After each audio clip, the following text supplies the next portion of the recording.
नमस्कार मित्रांनो, मी तुमचा मित्र एवन मुले एवन क्रिएशन चंद्रपूर मध्ये आपल्या सगळ्यांचं अगदी मनापासून स्वागत करतो आहे। मित्रांनो, आजचा व्हिडिओ खास करून महाराष्ट्रातील तमाम माता भगिनींसाठी असणार आहे। त्याचं कारण सुद्धा तसंच आहे।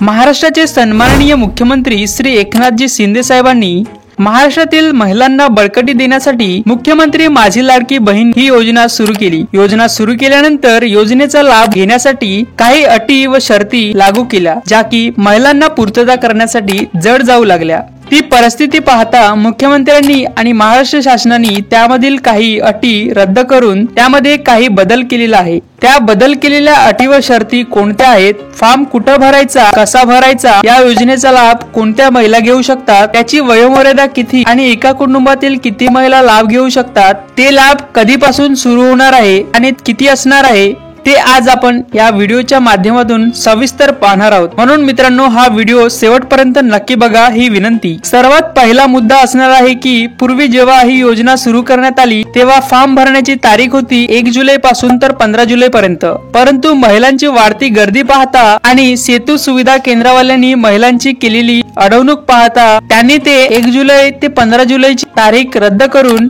त्यामध्ये 1 जुलै पासून 31 ऑगस्ट पर्यंत त्याची तारीख वाढवून त्यामध्ये हा बदल केलेला आहे। पूर्वीच्या अटी व शर्तीमध्ये महिलांची वयोमर्यादा ही 21 वर्षापासून 60 वर्षापर्यंत होती। ती वयोमर्यादा आता 21 वर्षापासून तर 65 वर्षापर्यंत वाढवलेली आहे। आता सर्वात महत्त्वाचा मुद्दा असा आहे की माझी लाडकी बहीण या योजनेचा फायदा किंवा लाभ कोणत्या महिला घेऊ शकणार आहेत। तर मित्रांनो, त्यामध्ये विवाहित, घटस्फोटित, विधवा आणि निराधार या महिला मुख्यमंत्री माझी लाडकी बहीण या योजनेचा लाभ घेऊ शकणार आहेत। आणि आता पुढचा मुद्दा खूप महत्त्वाचा आहे।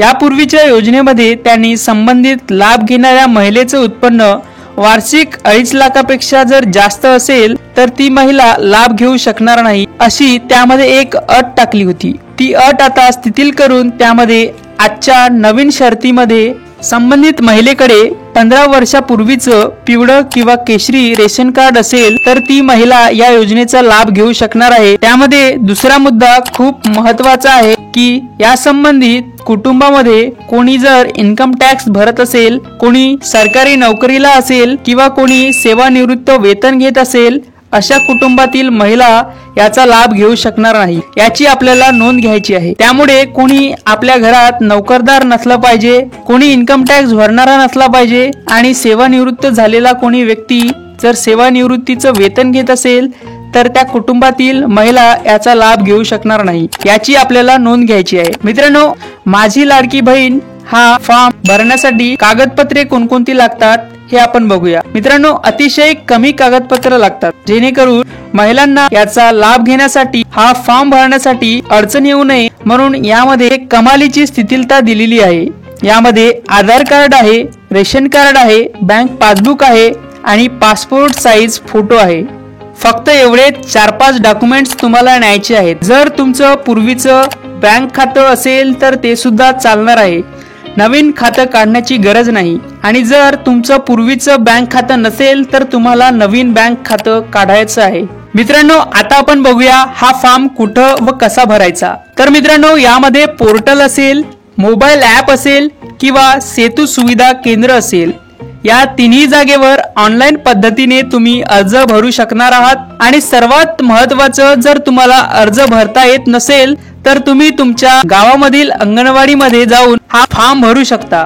तिथं वेळ लागत असेल, साईट बिझी चालत असेल, त्या अडचणी तात्कालीन आहे, त्याबद्दल आपल्याला बोलता येणार नाही। परंतु ज्यांना फॉर्म भरता येत नाही ते आपल्या गावातील अंगणवाडीच्या शाळेत जाऊन तुम्ही हा फॉर्म भरू शकता आणि संबंधित अंगणवाडी सेविका असेल किंवा अंगणवाडी शिक्षिका असेल, त्यांनी अशा महिलेला इथे मदत करायची आहे, त्यांचं कर्तव्य आहे किंवा त्यांना हा फॉर्म भरणं अनिवार्य आहे। मित्रांनो, आतापर्यंत हे जे 7-8 वेगवेगळे नियम, शर्ती व अटी मी तुम्हाला सांगितलेले आहेत ते अतिशय सोपे व साधे आहेत, तुम्हाला लक्षात आलंच असेल। मित्रांनो, तुम्हाला जर एखादा मुद्दा समजला नसेल किंवा तुम्हाला एखादा प्रश्न पडला असेल तर नक्कीच तुम्ही कमेंट करून विचारू शकता।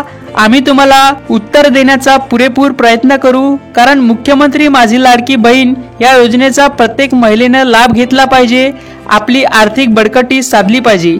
आणि या कल्याणकारी योजनेचा लाभ घेऊन आपल्या सभोवतालच्या महिलांना सुद्धा याची कल्पना दिली पाहिजे।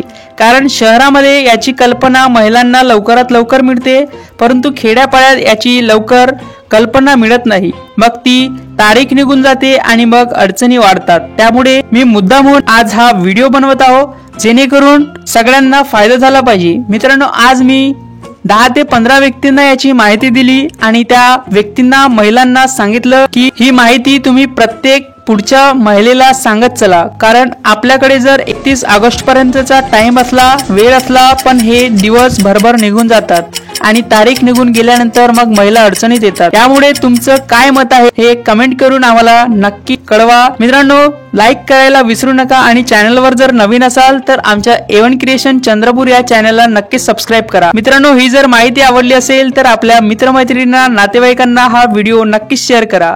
तुम्हाला फॉर्म कसा भरायचा हे जर माहित नसेल तर याच्यावर आम्ही लवकरच व्हिडिओ घेऊन येणार आहोत। तो व्हिडिओ तुम्ही आमच्या चॅनलवर पाहू शकता। भेटूया लवकरच नवनवीन व्हिडिओ सोबत। तोपर्यंत धन्यवाद।